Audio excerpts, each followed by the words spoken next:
Karena berani kumpul orang lintas agama. Oleh beberapa orang di dalam kelompokmu akan mengatakan bahwa kamu sesat. Kamu sesat, kamu terlalu kompromi ini. Kamu terlalu buka diri ini. Kamu tidak jelas. Karena itu pelajari agamamu dengan baik. Masuk baik-baik ke dalam agama. Kau kuatkan di saat ku lemah, kau menopang di saat ku merasa gagal. Shalom. Sekali lagi, shalom. Tuhan mengangkat kita dari samudra raya. Demikian tema yang disampaikan untuk kita sekaligus menjadi tema untuk konsultasi regional beberapa hari di sini. Saudara-saudara, lantas kita lihat di mana persoalan kita sesungguhnya. Kita ada dalam masalah dunia yang kalau kita definisikan dia kira-kira ada 3 masalah yang serius. Yang pertama, masalah kita di dunia ini adalah masalah materialisme. Segala sesuatu harus diukur dengan materi. Segala sesuatu harus disentuh, dirasa, diraba, dilihat, baru orang percaya. Kalau tidak, orang sulit untuk percaya hal itu. Bahkan terhadap imannya sendiri pun orang cenderung ingin membuktikan sesuatu baru percaya. Masalah kita yang kedua adalah masalah kapitalisme. Ini masalah global ini. Yang kaya akan terus menjadi kaya, yang miskin akan tetap miskin. Kecuali kalau tambah sedikit mujizat mungkin. Tetapi kalau yang hanya biasa-biasa dia sulit untuk membangun hidup ini dengan baik. Dan yang ketiga, saudara-saudara, fundamentalisme agama yang makin hari makin garang. Agama-agama yang diharapkan daripadanya orang dapat kedamaian, orang dapat keteduhan, orang punya persoalan bisa terselesaikan di situ. Justru agama-agama bisa menjadi provokator bagi sebuah perusakan kemanusiaan, bahkan dunia ini. Ini masalah kita. Masalah yang terjadi di luar sana pun bisa menjadi masalah kita. Masalah dunia ini bisa menjadi masalah gereja. Dan sekarang kita menggumuli masalah itu. Mari kita lihat dia sedikit lebih sempit. Dari pertanyaan yang sangat sederhana ini. Pertanyaan itu ialah, kenapa dunia ini kacau? Kenapa dunia kacau? 2 jawaban ini menarik untuk kita renungkan lebih jauh. Kenapa dunia kacau? Yang pertama, oleh karena literatur soal perdamaian itu terlalu sedikit.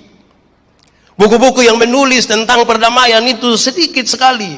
Justru yang lebih banyak tertulis adalah informasi-informasi dan catatan-catatan tentang perang.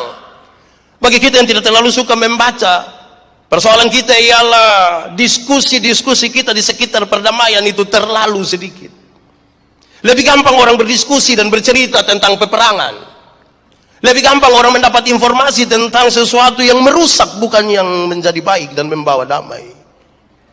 Ini yang membuat dunia ini makin kacau. Tapi yang kedua, kenapa dunia kacau? Karena orang-orang yang punya visi yang kuat tentang perdamaian itu terlalu sedikit.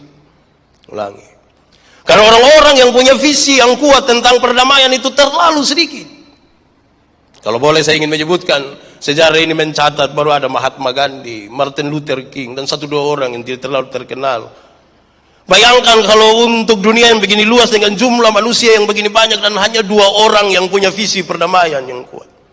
Pasti catatannya sederhana. Kalau mau dunia ini menjadi damai, jadilah saya dan saudara orang-orang yang punya visi perdamaian yang kuat. Dan kalau kita semua punya visi perdamaian yang kuat, dunia ini damai. Saudara, lalu hari ini kita membaca satu bagian Alkitab. Nasihat Rasul Paulus kepada Timotius yang muda itu. Saya ingat saudara-saudara, ketika satu saat diminta berkhotbah tentang orang muda adalah tulang punggung dari gereja. Orang muda adalah masa depan gereja. Saya mulai khotbah dari protes yang besar, kritik terhadap panitia. Rubah tema ini, segera rubah hari ini. Kenapa? Orang muda bukan lagi masa depan gereja, bukan. Tapi orang muda adalah masa kini dari gereja. Masa kini, bukan masa depan. Kalau kita semua masih menaruh pikiran orang muda adalah masa depan dari gereja, sekarang mereka belum ada dalam gereja. Nanti kalau lomba voli mereka ikut. Kalau tarik tambang mereka ikut. Tapi kalau mereka diminta jadi majelis jemaat mereka tidak mau. Karena mereka bilang tunggu. Nanti sebentar lagi baru mereka jadi. Rubah duluan pikiran itu. Orang muda bukan lagi masa depan gereja. Mereka adalah masa kini dari gereja. Saudara, lalu kita mengarah sedikit perhatian kita kepada Timotius. Saudara, Alkitab mencatat 1-2 hal yang menarik tentang Timotius. Pertama, Timotius itu punya bapak tidak dicatat namanya. Dia punya mama nama Eunike. Yang menarik adalah Eunike ini adalah orang Yahudi, beragama Kristen. Tapi bapaknya orang Yunani. Dia telah hidup dalam sebuah lingkup keluarga yang berbeda sekali. Dua kebudayaan yang berbeda sekali. Tetapi perbedaan ini justru tidak mampu menekan dia untuk menjadi seorang pelayan dan berdampak positif bagi tempat di mana dia ada, bahkan di luar tempatnya. Perbedaan bukan lagi masalah, ditunjukkan dalam kisah tentang Timotius. Masih jadi pendeta jemaat, saya kasih nikah satu pasang nikah. Yang laki-laki umur 64 tahun, yang perempuan umur 20 tahun. Ngeri itu perbedaan. Mereka jemaat yang datang ikut acara pernikahan itu, mereka sementara bicara tentang beda usia yang signifikan itu. 44 tahun perbedaan. Dalam khotbahnya saya bilang begini. Dalam sebuah pernikahan beda usia tidak penting, tidak penting. Yang lebih penting ialah mereka harus beda jenis kelamin. Itu lebih penting itu. Untuk apa sama-sama umur 30 tapi laki-laki semua? Untuk apa sama-sama umur 25 tapi perempuan semua? Itu dong bakorek-bakorek nanti. Jadi kalau ada perbedaan itu bukan masalah. Siapa yang tidak mencintai perbedaan, dia tidak pantas hidup di dunia ini. Tidak pantas. Sebab sejak dunia ini diciptakan, fakta kosmis sekarang membuktikan bahwa kita semua berbeda. Ada laki-laki, ada perempuan, ada atas, ada bawah, ada panas, ada dingin, ada merah, ada putih, ada tinggi, ada pendek, dan seterusnya. Beras harus beda dengan air, harus beda dengan periuk, harus beda dengan api, baru bisa jadi nasi. Makan cocok gumuk. Kalau tidak bisa. Berbeda. Ada orang susah, dia menghayal, kalau dia pulang ada barang emas banyak di rumahnya. Ternyata pulang betul. Dia punya rumah terbuat dari emas. Dia senang sekali. Dia lompat sana, lompat sini, cerita kepada semua orang. Ketika haus, dia masuk ke dalam rumahnya, mau minum, air dari ceret begini yang keluar emas. Mau minum emas. Waktu dia lapar, dia buka tutup saji di meja makan, yang dilihat nasi, tapi nasi terbuat dari emas. Mau makan emas. Sekarang dia sadar bahwa dunia ini tidak bisa terdiri dari semuanya emas. Tidak bisa. Dia harus ada berbagai-bagai barang di sana. Sekaligus ini menjadi kekayaan. Karena itu, saya kira konsultasi yang luar biasa hari ini dan beberapa hari ke depan juga menjadi bagian yang penting untuk mengelola perbedaan-perbedaan ini menjadi berkat bagi bangsa ini. Bagi dunia, bagi gereja, bagi semua orang. Karena tidak kebetulan Tuhan menaruh kita ada di tempat ini sekarang. Perbedaan bukan lagi masalah. Catatan yang berikut. Timotius punya nenek itu nama Lois. Ada yang nama Lois di sini. Itu sudah Timotius punya nenek. Dia punya mama nama Eunike. Ada yang nama Eunike di sini. Itu sudah Eunike. Karena mereka ibu-ibu rumah tangga. Mereka pasti sibuk. Tetapi saudara tahu, dalam seluruh kesibukan itu mereka masih mendampingi pelayanan Yesus. Dalam seluruh kesibukan itu mereka masih mengajarkan hal-hal yang baik bagi anak atau cucu mereka, Timotius. Itu yang membuat keluarga ini makin tambah luar biasa. Kesibukan bukan lagi alasan bagi mereka untuk melayani Tuhan. Saudara, dunia sekarang ini mengarahkan saya dan saudara, kalau kita sibuk itu seolah-olah derajat tambah tinggi sedikit. Kalau saya tanya, saudara, hari Minggu ada acara kok? Saya sibuk. Kalau sibuk itu seperti naik sedikit itu. Makanya kalau disebut sibuk harus dengan wajah yang mendukung. Ada buat acara hari Minggu, saya sibuk. Nah, itu kayak lebih manusiawi lah begitu, lebih derajat. Tapi kalau kita tanya, hari Minggu ada acara? Tidak. Dia lupa model begitu itu. Jadi seolah-olah kalau orang tidak punya kesibukan, dia bukan manusia. Akhirnya untuk alasan kesibukan, banyak orang tidak melayani Tuhan. Karena terlalu sibuk. Bertanyalah kepada semua orang, bahkan orang-orang yang paling kaya dan orang-orang yang paling berhasil di jagat ini. Semua akan sebut dirinya sibuk. Lalu siapa yang tidak sibuk? Dengan demikian kesibukan bukan lagi harus menjadi alasan untuk orang berdampak bagi dunia ini. Tidak bisa. Justru dalam kesibukan itu harus juga sibuk-sibuk sedikit urus Tuhan, pelayanan dan seterusnya. Saudara, selanjutnya Alkitab mencatat Timotius itu punya sedikit masalah pencernaan. Dia punya masalah di sekitar perut. Oleh karena masalah itu, maka Paulus menasihati dia. Makanya Timotius, jangan hanya minum air putih, minum sedikit anggur. Minum sedikit anggur. Tapi garis bawahi, minum sedikit, bukan sedikit-sedikit minum. Dia pembeda di situ. Saya ingin kita ulang ini. Garis bawahi dengan baik. Minum sedikit akan menyembuhkan. Bukan sedikit-sedikit. So angkat tangan yang sedikit-sedikit minum. Orang muda ini banyak yang sedikit-sedikit minum. Bahkan keberanian ada di pantat botol sebenarnya. Saya kira rupa-rupanya penyakit sekalipun tidak mampu membatasi Timotius untuk melayani Tuhan. Penyakit tidak mampu membatasi Timotius. Saudara, ada dua kata dalam bahasa Indonesia yang kalau kita kelola dengan baik, dia baik. Kalau dia tidak, kita salah kelola dia, kita menjadikan dia alasan. Itu kata ialah sebenarnya dan tetapi. Kenapa tidak jadi penatua? Sebenarnya saya mau. Tapi, kalau tapi itu dia tidak mau lah itu. Kenapa tidak ikut perayaan atau ibadah pemuda? Sebenarnya saya pergi. Tapi, kalau tapi dia tidak. Jadi kalau saudara pulang dari sini terus ketemu orang, saudara tanya, kenapa tidak ikut? Dia bilang sebenarnya, sudah, saya sudah tahu lupa maksud. Tidak usah lanjut lagi, saya tahu itu. Banyak orang muda menjadikan dua kata ini alasan paling baik untuk menyembunyikan dirinya, bahkan menjauhkan dirinya dari pelayanan. Bahkan penyakit bukan masalah.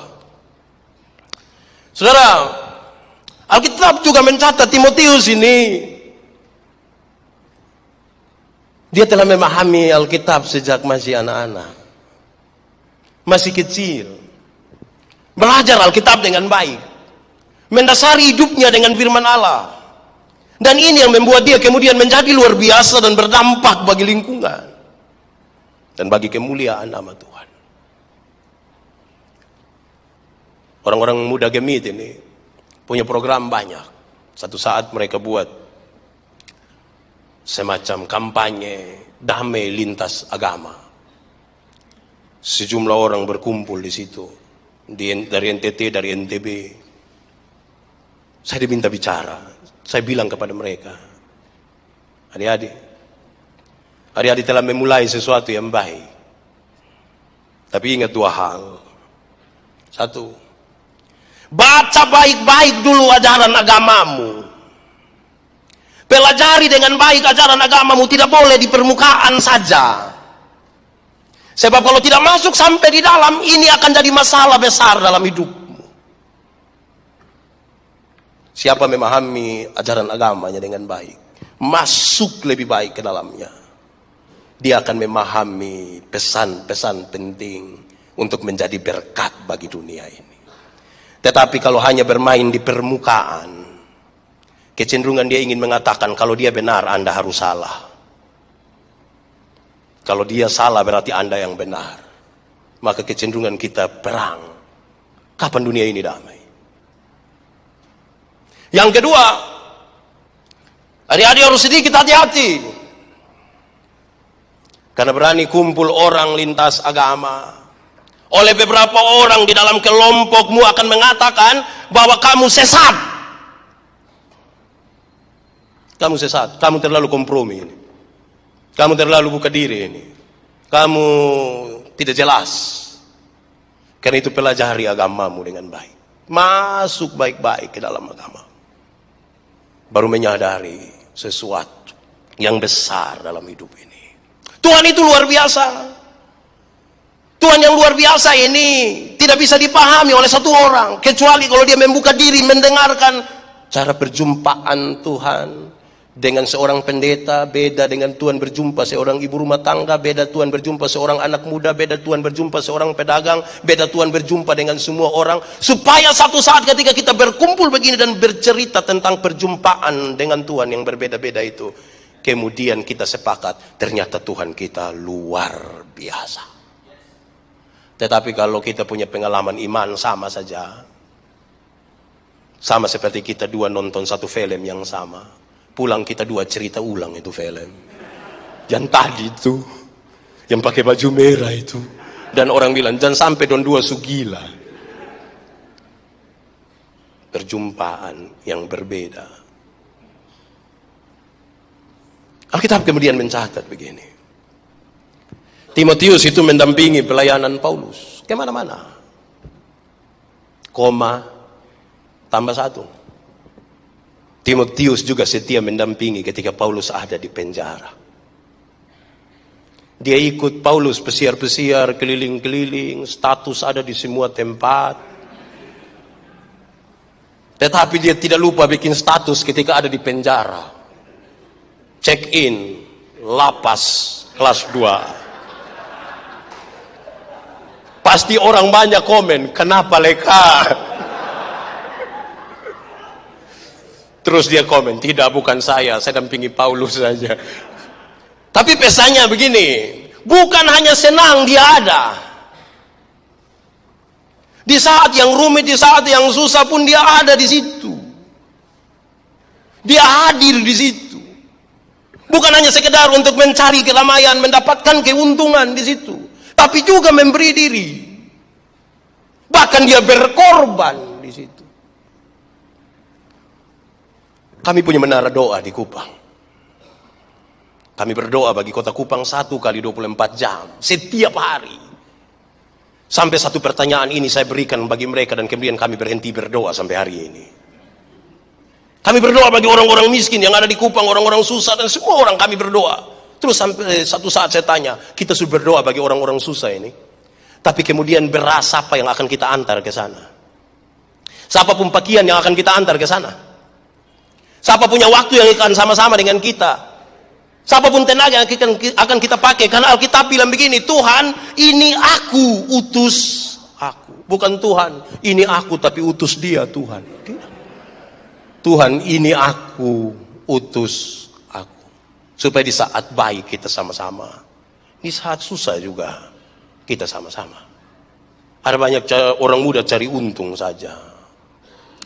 Saudara, lalu dari semua hal itu, kemudian bagian pembacaan ini menjadi kesimpulannya. Karena itu, jangan seorang pun menganggap engkau rendah karena engkau muda. Jadilah teladan bagi orang-orang percaya dalam perkataanmu, dalam tingkah laku, dalam kasihmu, dalam kesetiaanmu, dan dalam kesucianmu.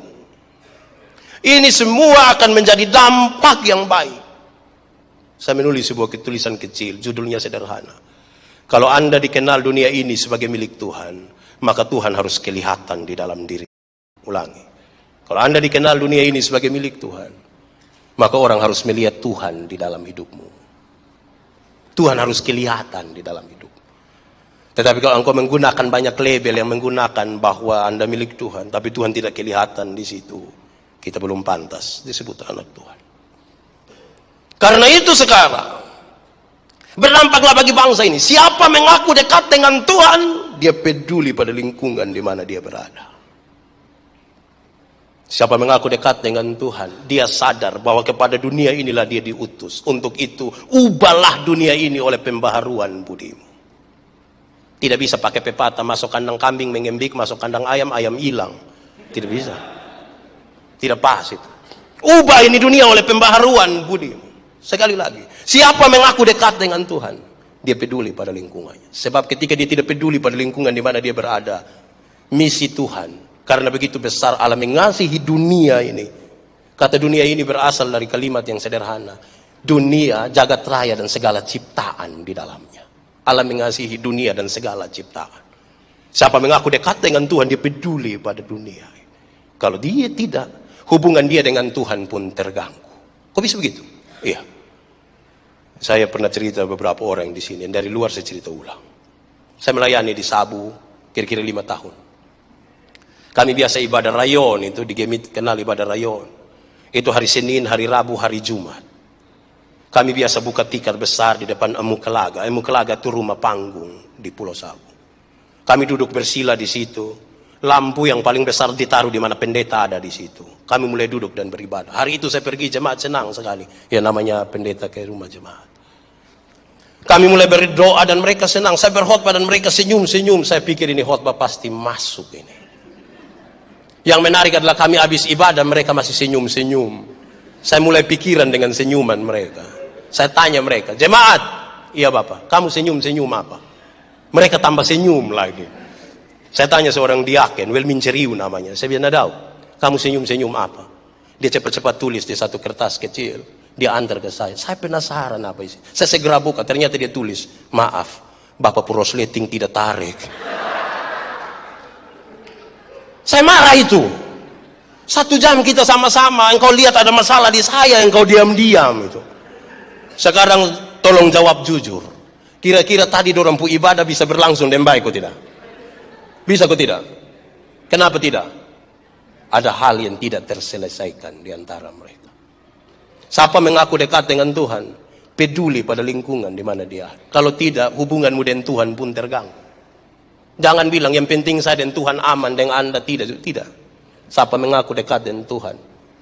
Kita ini kadang-kadang kalau lihat orang punya kotoran di hidung, di nama apa? Tai hidung. Kalau ada kotoran di sini, kita susah sekali kasih tahu dia.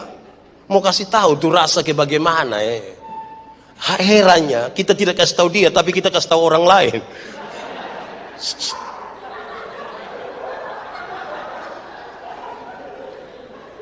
Berdampak positif sedikit lah bagi lingkungan ini. Dunia ini tadi kita sudah definisikan persoalan-persoalannya yang begitu besar.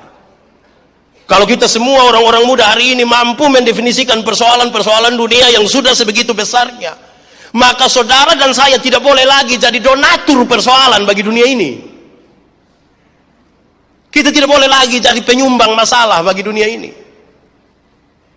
Jadilah orang-orang yang berkontribusi positif, yang berdampak baik untuk paling tidak kasih kurang itu persoalan, menyelesaikan. Sebagai tanda tidak sia-sia dan tidak kebetulan, Tuhan memperkenankan kita ada di tempat itu. Tuhan memberkati kita dengan firman-Nya.